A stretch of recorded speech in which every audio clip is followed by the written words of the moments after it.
Thank you. Thank you, Simon. Good afternoon, everybody. Or shall I say ni hao, ni hao ma? How good is your Chinese? Say it. Ni hao?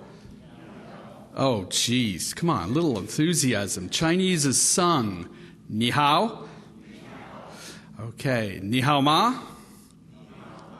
Oh, geez. I'm glad you're not in the choir. Okay. Just to let you know what the difference is between ni hao and ni hao ma. Ni hao is hello in a more formal way, and ni hao ma is so how's it going? A little less formal. I know this is an odd topic, and when Simon invited me to speak at a conference like this, yes, it is about leadership, but we are talking about China now. So we're going to shift a few gears here. A number of years ago, there was the New York Times, not the London Times, but the New York Times came out with a poster that said something like this: "May you live in interesting times. These times, of course, deserve the times," meaning themselves. Now, they identified "may you live in interesting times," which some of us may have heard, as a Chinese proverb. Well, in reality, it's a Chinese curse, not a proverb. And interesting times in Chinese, and I don't know Chinese very well, so I'm somewhat making this up. As I tell most people, I teach ethics. That doesn't have anything to do with being ethical. So interesting times, I was wondering if that was going to sink in or just go right by you. Interesting times in Chinese means upheaval and chaos. And it's a statement that you make when a newborn comes into the world. You say to the child, "May you live in interesting times." You say, "Why are you cursing the child?" Well, you're not. In reality, you're saying, if you start at rock bottom, the rest of your life is getting better. So it's a fascinating approach, especially when we think about what's happening in the world today, financially and economically. Have we hit rock bottom yet? Probably not. But when we do, I think we should be prepared for it. A few other preliminaries before I get into the topic, my actual slides. If you haven't read the Globe and Mail this morning, Business Report on Business, which is actually an article from the Wall Street Journal, there's this really great article, very brief, on China's stimulus, giving U.S. businesses a lift. And quite frankly, there are a lot of things that are very interesting in here. Some of it resonated with me because of what we'll be talking about. First and foremost, China is not spending its way out of the recession by financing bailouts. Forget it. They don't bail out anybody. China is actually building its way out of the recession by investing in the future. It's about infrastructure. There's another thing, they only mention it briefly here, but it's something that needs to be looked at more closely. And it's something that affects all of us. We, of course, are looking for goods that are sourced anywhere in the world to bring to our operations. I ask you to think slightly differently. What China is also doing, this is Central Committee planning, is rapidly changing its population into a consumer society with disposable income. Think about it. 1.4 billion consumers. Now, if you don't think China is going to lead the economy in the next few years, let me disabuse you of that. And if you're afraid of that, get over it. Get over it. Having said that, crises of any kind, economic or otherwise, are opportunities, and that's really what I like to talk about. What are the opportunities?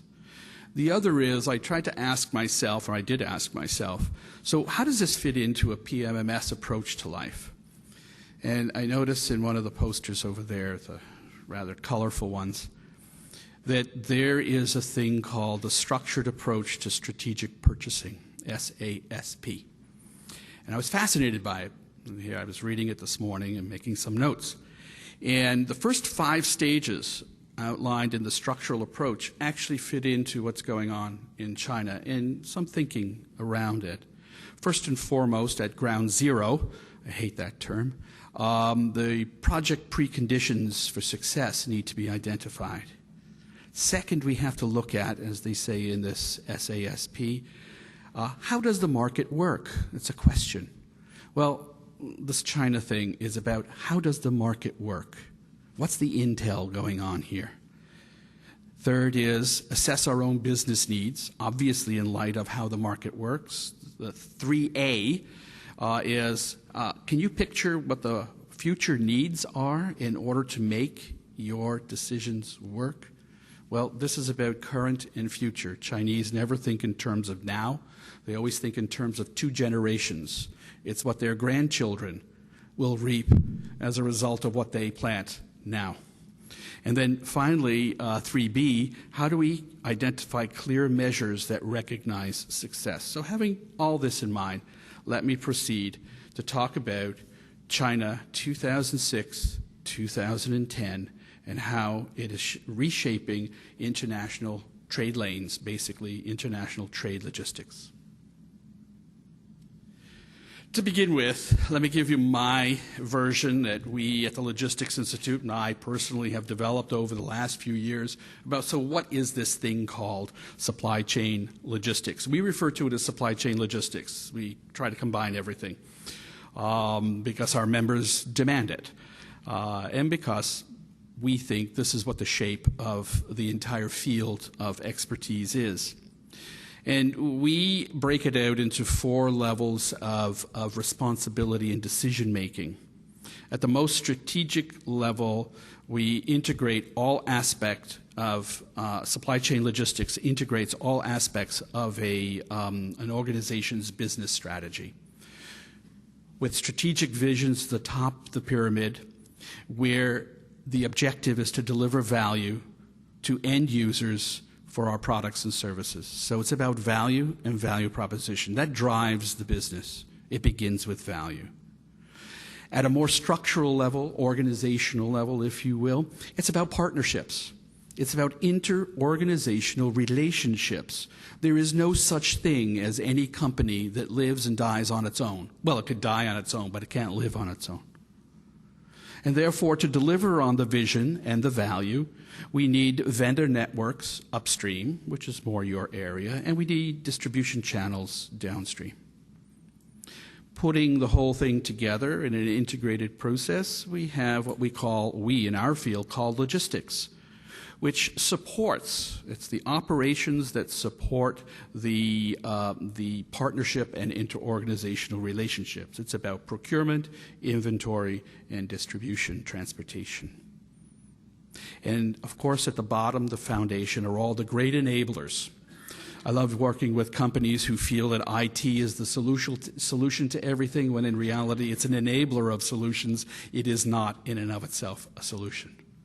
So it's IT, it's policies, it's capital investment, it's organizational stuff. One note before I leave this slide. It's the position of asset or inventory management. We firmly believe that supply chain and logistics is about asset management. It's not about procurement, and it's not about distribution or transportation. It's about the stuff, assets, primarily assets on the move from supply to end user. It's about the flow patterns involved in those assets. So procurement or purchasing on the one hand, distribution and transportation on the other, aid and abet the management of inventory at the heart of the world of supply chain logistics. That's our take on supply chain logistics, just to give you some context from our point of view.